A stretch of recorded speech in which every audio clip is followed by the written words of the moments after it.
Vaught. He got it after redshirting his first semester in Lexington. But the sophomore admitted he had a bit of a crisis of confidence last year. After spending another summer working and playing for New Zealand in the FIBA U19 World Championships in Egypt, now Wynyard says he really gets it. You know, to like this whole thing being a blur, tell me if I'm wrong, whatever, now you get it, you understand it, you know what to expect, you know what to do. I would think your comfort zone is about 1,000 times better now. Am I right or wrong? Yeah, definitely. Like being able to go out, especially in the Egypt stuff as well, you know, just that kind of stuff, building confidence and being able to go up against guys that I've played against before and that kind of stuff is just a lot of fun. Did you ride camels like some of the other guys? Yeah, I did. I'm trying to picture you riding a camel. My feet were dragging. Nah, I'm kidding. They're actually really tall camels, you know, like it's crazy. I didn't expect them. They stood up. I'm like, whoa. Did you get scared? Yeah, a little bit. I would think so. I mean, like when you're walking and then like you go downhill, they kind of wobble a little bit and you're like, You worried about falling off? Yeah, a little bit. But was it fun? It was a lot of fun, you know, being able to see kind of just that kind of different culture and stuff like that. So yeah. You want to do it again? Yeah, definitely I'd go again. But really? Yeah, of course. But you see a lot of different stuff over there though, like the guns and that kind of stuff. It's kind of scary, but yeah, definitely I would go again. What have you improved the most on since you stepped on campus here? Whether it's basketball or off the court, whatever it is. I mean, what do you mean? Since you came to Lexington, Kentucky, okay, whether it's basketball or off the court, whether it's you as a person or you as a basketball player, what have you done to improve the most?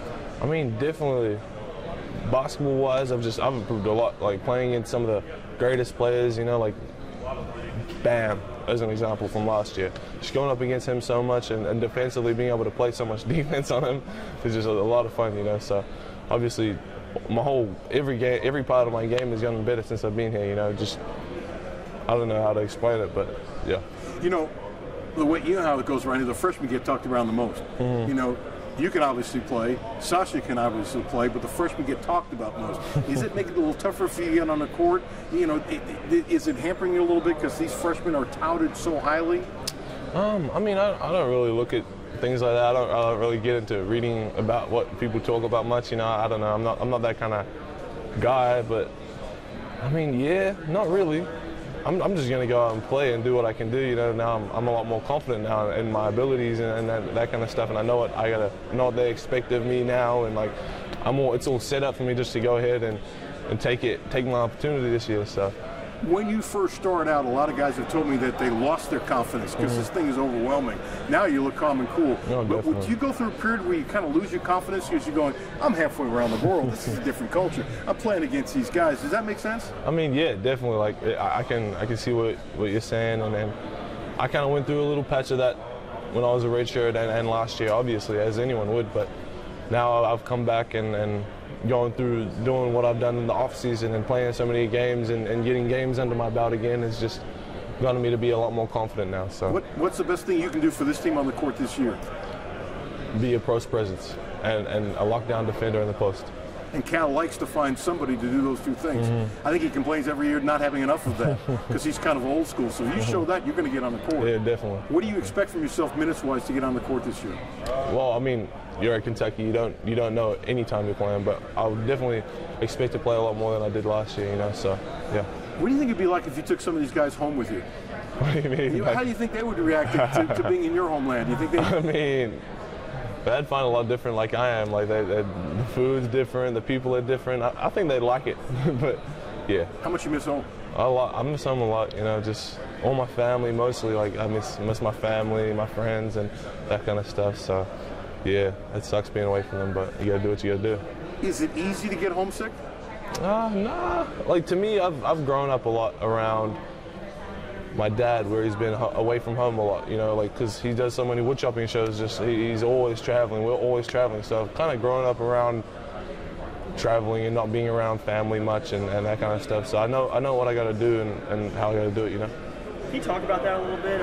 Your dad has 150 individual lumberjack titles. So what is that like? I mean, I've never been exposed to someone who has that background. I mean, it's crazy. You know, you look in the closet and you just got ribbons piled on ribbons on ribbons. It's just like, how does this guy get so great? You know, so obviously it's crazy having someone so composed, I guess, I don't know, and being able to stay on top for such a long time in my family and just be able to show me and teach me different things on that. So yeah. You cherish your axe also, right? You consider yourself a lumberjack? Yeah, a little bit. Yeah, I love wood chopping and obviously growing up around it so much and being around my dad doing it so much that I've just kind of had to pick it up a little bit. So when I was younger, I used to do it a little bit more, but now I've kind of stopped. You know, just gotten a bit old of it. But yeah. I remember seeing the 2012 Dream Team, I think it was, the U.S. when they played New Zealand there. They're doing their haka. chest. You remember that? Yeah. Talk about that a little bit and what's behind that. The haka? Yes. So it's like the meaning of a war dance. So like we do it to show that we respect you and that you guys should respect us too. Like we're not gonna back down from you and we're not gonna make it easy for you. You know? So like we're kind of saying things like I'm gonna rip your head off and eat it and like that kind of stuff. So yeah, I'm not even joking. We really do say that. So like we're like, come here, and like come here and like come here. I'm waiting for you and that kind of stuff. And our language. Can you show us in 10 seconds? Nah, you gotta have to wait for Big Blue Madness. You gonna do it then? Maybe you gotta wait and see. Okay. Oftentimes, returning players get lost in the hype of a new recruiting class. It's understandable when that new class is one of the best in the country every single year. But Wynyard, he's not looking for flash and for fan fame. He's happy just being a solid post presence, game in and game out. This is just one of our many interviews. For more of our True Blue previews, keep it right here at LAX18.com.